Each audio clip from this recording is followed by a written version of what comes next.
Today we're looking at a few Jefferson nickels that you may have never knew were actually worth more than their face value of 5 cents. So welcome back to Couch Collectibles. Hope you guys are having an awesome day. As always, let's just hop into this one. Alright, starting off first here with a 1944. Now we will get into more modern dates from the 90s and whatnot, but we're going to start off here with an older coin from 1944. Looks very normal here on the obverse of the coin. But here on the reverse of the coin, you can see those lines and cracks going through there. That is a lamination error taking place on this nickel. Now this nickel is also 35% silver, so if you find one of these Jefferson nickels from 1942 to 1945 with that large mint mark above the building, the Monticello, that means that the coin is 35% silver. So they always have, you know, $1 or so in silver value, so don't spend them as 5 cents. They're always going to be worth more than that.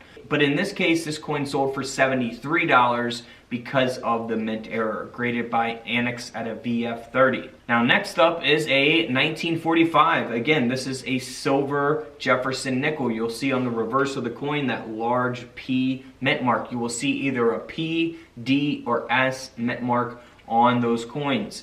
And that means that they're 35% silver. So this coin here has a partial collar, which you can see around the rim of the coin. And this nickel sold for $159. It is graded by PCGS as well. Moving right along to one of my favorite nickels of this video. This is a major lamination taking place here on the obverse of the coin. The coin is graded and authenticated by Annex at an AU50.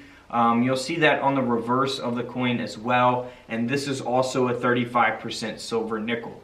This coin ended up selling for $89 at auction. Next up is a 1947 Jefferson nickel. Now this is not silver. The only silver nickels are going to be from 1942 to 1945. I have a whole video on that you guys can check out because there are non-silver and silver nickels in the year 1942. So you guys want to know the difference of those. So I kind of covered that in that video, so feel free to check that out. This is a double strike taking place on the 1947 Jefferson nickel, and it's been flipped over in collar. So you will see the reverse design here on the obverse of the coin, and then the obverse design, you'll see the lines of the outline of Jefferson there on the reverse of the coin. So pretty, easy mint error to look for. I can see something like this that isn't really as noticeable being passed up pretty easily. But if you're inspecting your coins closely, you're definitely going to see this. This coin ended up selling for $216 at auction. Moving right along to a 1962 Jefferson nickel that, kind of looks normal, like it's been in circulation, discolored a little bit. And that is because the coin design was actually struck on an Ethiopia 5-cent coin planchet. So this Jefferson nickel design is not supposed to be struck onto a foreign coin planchet, obviously, so that will give the coin a lot of value. The coin is graded by PCGS, and this nickel sold for $1,200. That's right, over a $1,000 coin. Moving right along to a 1975 Jefferson nickel, getting more modern here as we go. This coin has a pretty cool mint error. So as we flip the coin over to the reverse, you'll see that it has a copper fragment into the reverse of the coin. So it's got damage on the obverse of the coin. They're not going to give it a grade because of the damage. But man, look at that mint error. That is a super cool mint error there. This coin's even in this condition without a grade, it's just graded at AU details, still sold for $228 because of, the uniqueness of a copper fragment being, embedded into the reverse of the coin. All right, so let's move on to a 1977 nickel that looks, extremely damaged. Most people wouldn't think much of this, but it was actually, the design was actually struck onto a defective 10-cent blank planchet. So a Roosevelt dime planchet. That's why the whole Jefferson nickel design does not fit onto this planchet. And this coin ended up selling for $252, graded by NGC, just like the last nickel. This next coin, also graded by NGC, has an improperly annealed planchet. It's from 1997.